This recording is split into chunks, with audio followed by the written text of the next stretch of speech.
Bonjour à tous, je me présente, mon nom c'est Alexandra Arcan, je suis conseillère en communication au Cégep de Thetford. C'est avec grand plaisir que je vais vous présenter aujourd'hui le programme de technique de génie du plastique en espérant que ça va répondre à toutes vos questions.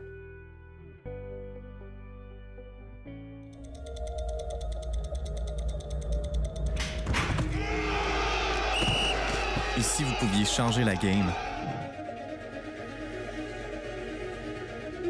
Et si vous pouviez réinventer?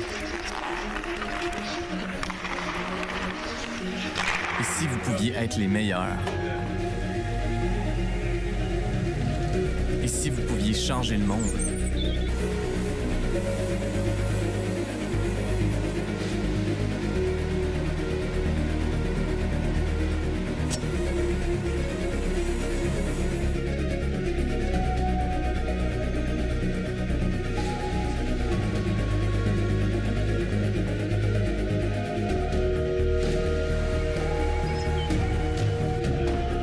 Et si c'était enfin votre chance?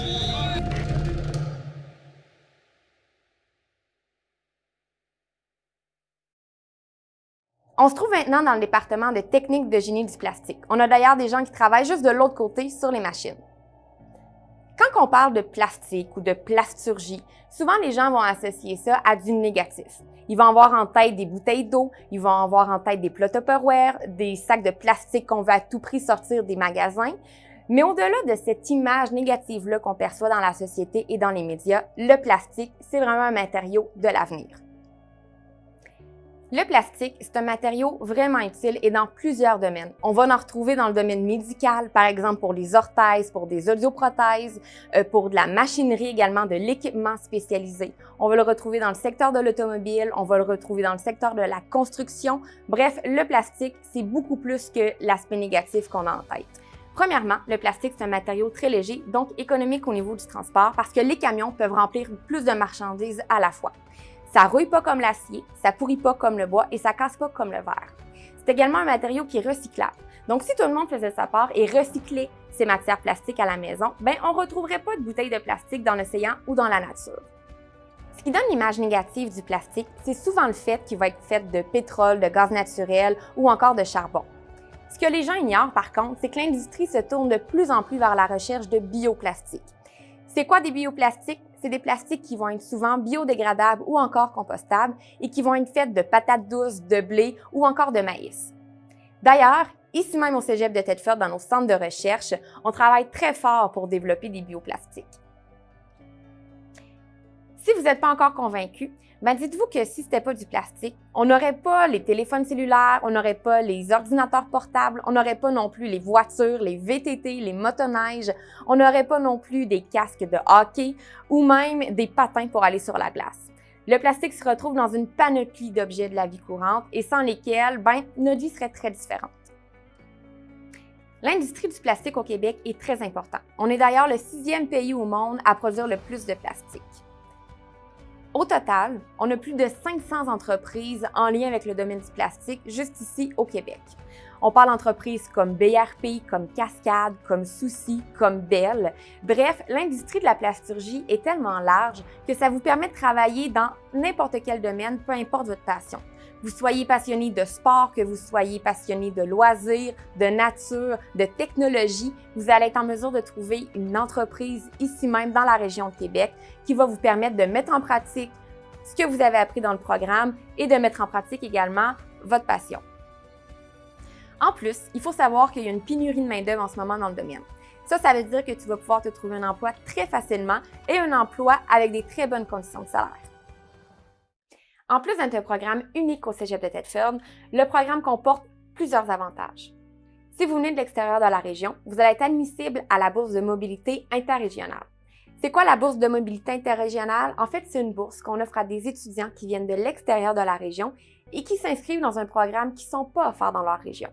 C'est une bourse de 3 000 $ qui est divisée sur tes 2 sessions. Donc, tu vas avoir un 1 500 $ à la session d'automne et un 1 500 $ à la session d'hiver. Si ça t'intéresse, une fois que ton inscription en technique de génie du plastique est faite, tu as juste à remplir le formulaire qui est disponible sur le site web du Cégep de Thetford au www.cégepthetford.ca. La plus grande particularité du programme, c'est le 50% en apprentissage en milieu de travail. C'est quoi ça, l'apprentissage en milieu de travail? Pour vous l'expliquer, on va parler avec Louis, qui est enseignant ici à la technique. Une chose dont on est très fiers en technique de génie du plastique, c'est qu'on a été les premiers à implanter l'AMT. L'AMT, c'est l'apprentissage en milieu de travail. Qu'est-ce que ça veut dire, ça?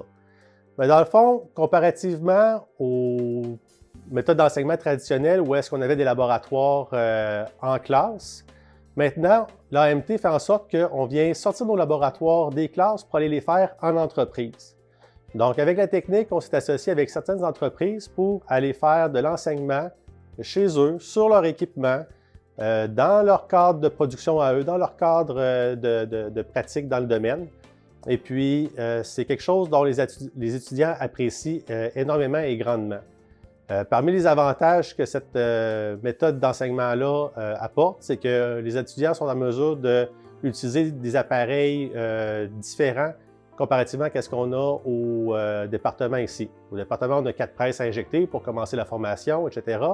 Puis ensuite, quand on va en entreprise, bien là, les étudiants peuvent travailler sur des dizaines de modèles de presses à injecter, par exemple, différentes.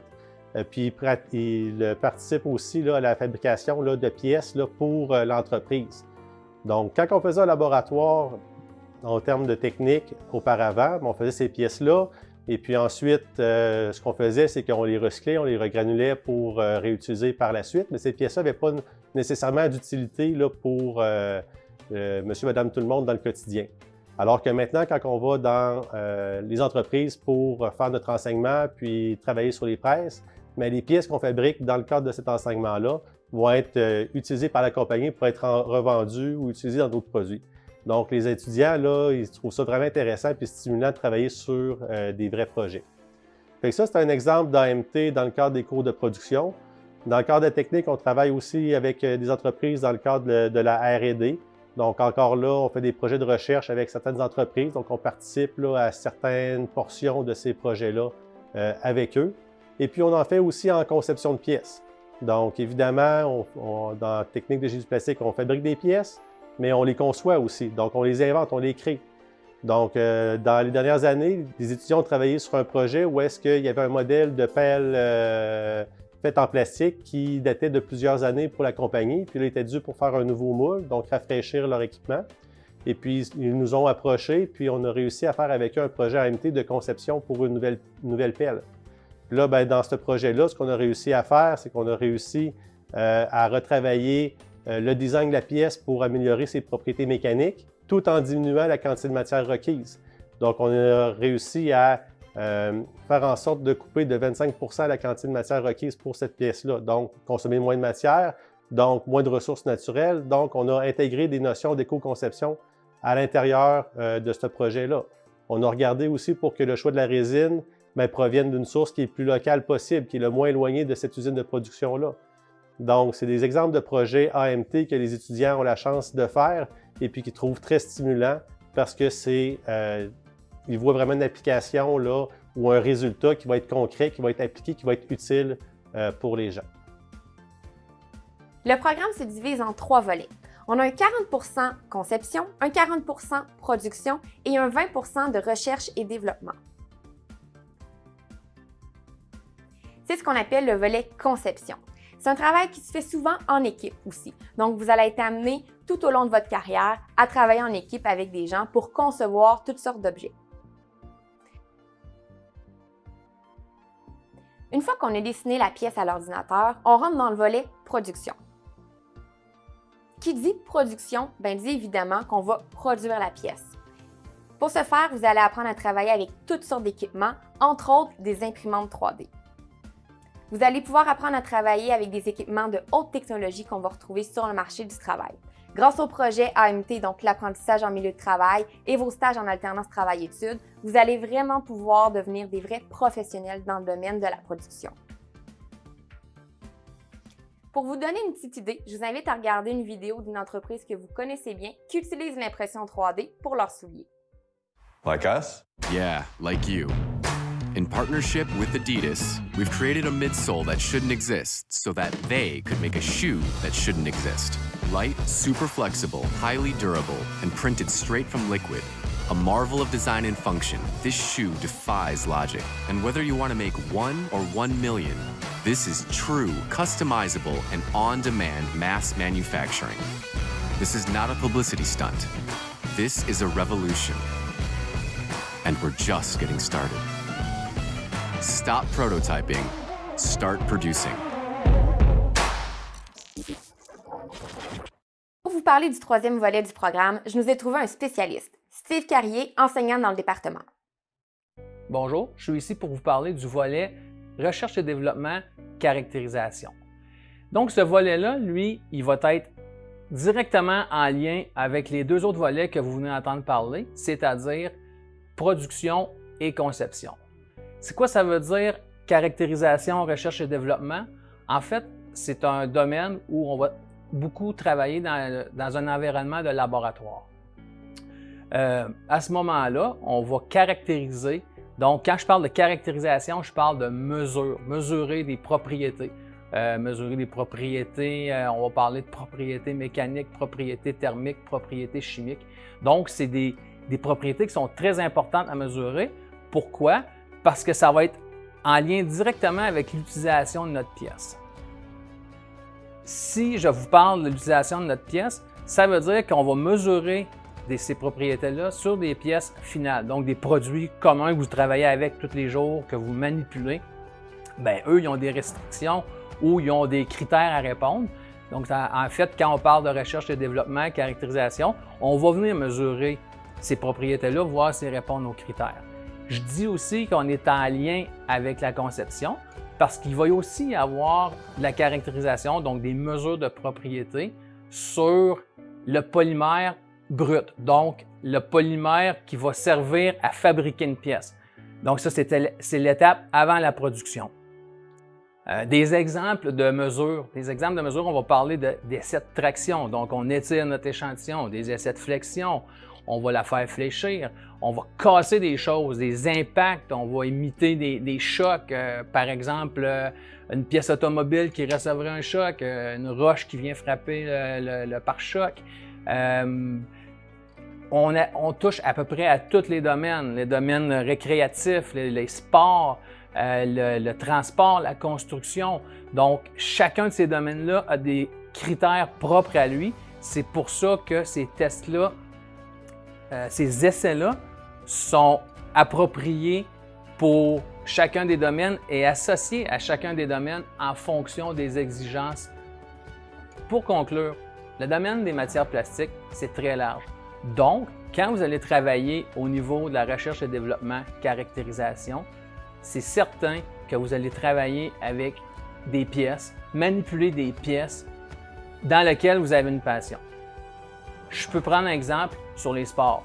Durant des essais, c'est certain que vous allez peut-être manipuler un bâton de hockey, un casque de football, des épaulettes. Tout ça, c'est fabriqué de polymère. Il y a aussi le domaine des véhicules récréatifs. Bel exemple, on parle de motomarine, on parle de motoneige, on parle de VTT. Donc, on est conscient que tous ces véhicules-là sont construits en bonne partie de matière plastique. Peu importe vos intérêts, le domaine est tellement large que dans le volet recherche et développement, vous êtes pratiquement assuré de travailler ou de manipuler avec un objet qui vous passionne.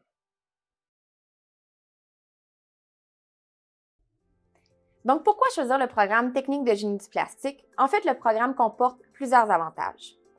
Comme vous l'avez vu tantôt, nos étudiants ont la chance de réaliser des projets réels pour des vraies entreprises du milieu et de travailler 50% de leur formation directement en entreprise. En plus des cours offerts en entreprise, vous allez aussi avoir la chance de réaliser 2 stages en alternance travail-études qui vont être rémunérés. Vos stages, vous allez pouvoir les faire dans une panoplie d'entreprises directement en lien avec les domaines qui vous intéressent. J'en ai parlé également tout à l'heure, le marché du travail dans le domaine est très large. On retrouve plus de 500 entreprises québécoises dans lesquelles vous allez pouvoir travailler une fois diplômé. Pour vous convaincre, rien de mieux qu'un de nos anciens étudiants qui a diplômé ici du programme pour vous partager son expérience.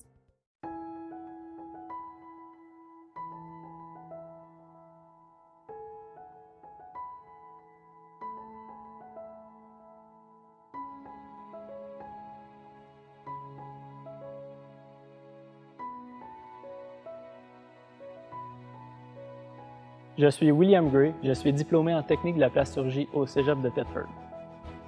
J'ai choisi la technique de la plasturgie parce que j'avais l'impression que c'était un secteur qui avait beaucoup d'innovation. Je pensais aussi qu'il y avait beaucoup d'opportunités à la fin de ce cours-là. Le but, c'était de m'investir dans un plan d'études qui allait m'apporter beaucoup d'opportunités.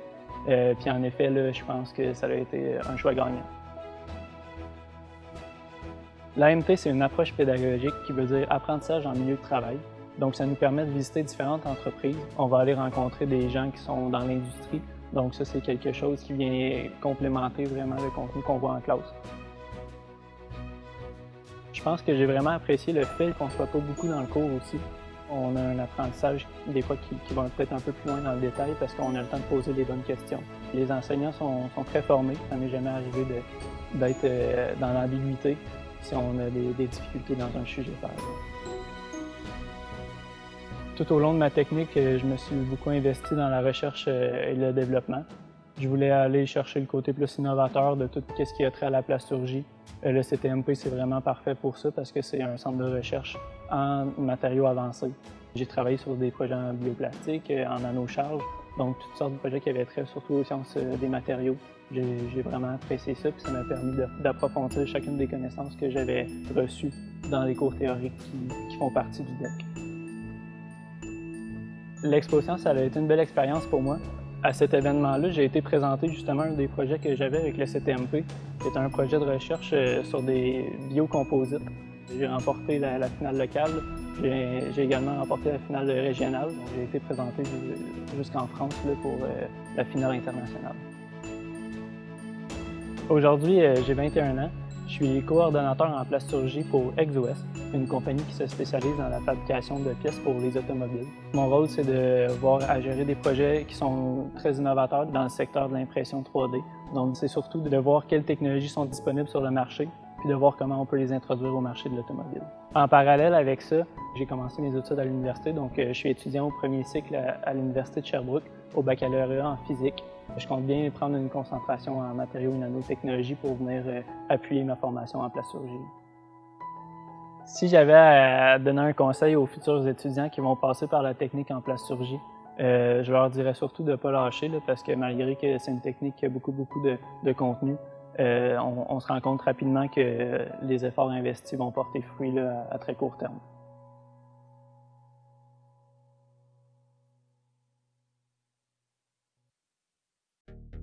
Pierre-Marc Veillette, je suis chef concepteur aux accessoires Sea-Doo, Ski-Doo et Spider. Je travaille chez BRP depuis 2011. Un concepteur chez BRP, ce que ça fait, ça travaille sur une multitude de projets à partir de cahiers de charges. Et ça va mettre en 3D et donner l'option de fabriquer ces produits-là pour en faire bénéficier nos clients. Un technicien en plasturgie a définitivement un avantage à venir travailler ici, puis même par rapport à d'autres candidats, parce que comme nos produits sont constitués beaucoup de plastique, d'avoir toutes les connaissances de procédés, de choix de matières plastiques, il va pouvoir entrer et devenir une référence à ses débuts parmi ses collègues, ce qui va faire une grande différence, puis après ça, il va y rester à acquérir le reste des compétences pour fabriquer des produits de qualité. Moi, j'embaucherais un technicien en plasturgie parce qu'il arrive avec un bagage, il connaît les matières plastiques, il connaît les procédés, ce qui va représenter un avantage dans mon équipe pour justement développer des bonnes et belles pièces plastiques.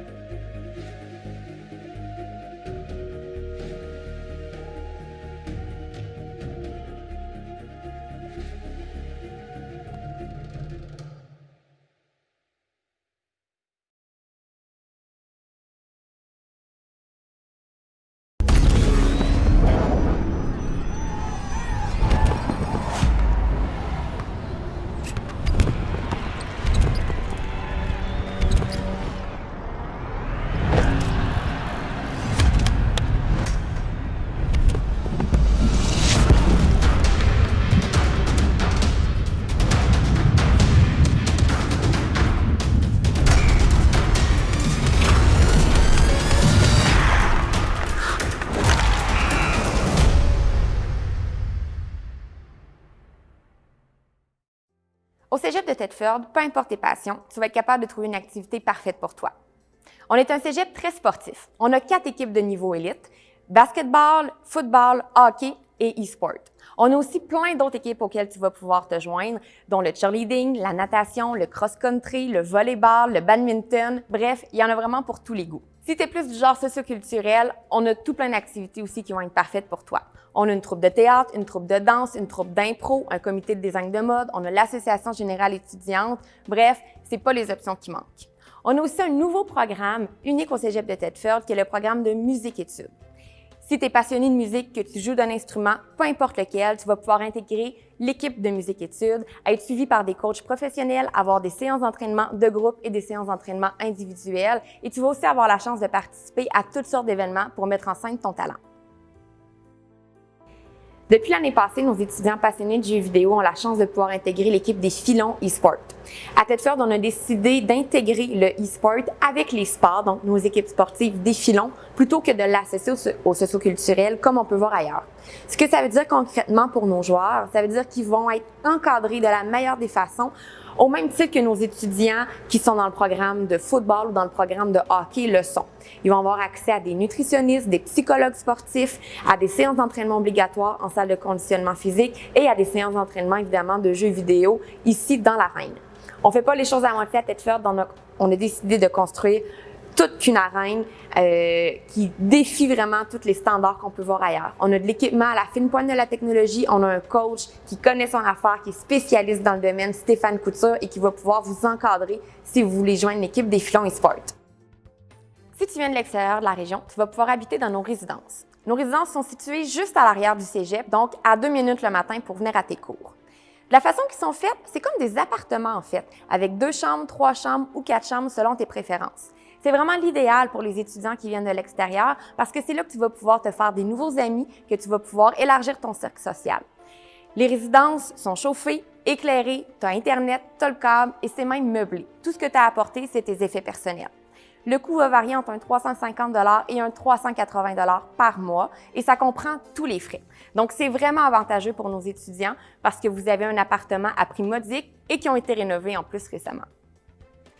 En terminant, si jamais tu as envie de venir visiter le cégep, d'en apprendre plus sur un programme, de rencontrer des enseignants, de faire la visite de l'établissement ou encore de la ville de Thetford, n'hésite pas, on est là pour t'accueillir. Notre activité étudiant d'un jour est offerte à l'année, que ce soit en présence ou en virtuel. Peu importe tes besoins, on va s'adapter. Tu vas aussi pouvoir rencontrer des coachs, le responsable du sport, le responsable du socioculturel, bref, avoir vraiment un bel aperçu de ce que le cégep de Thetford peut t'offrir.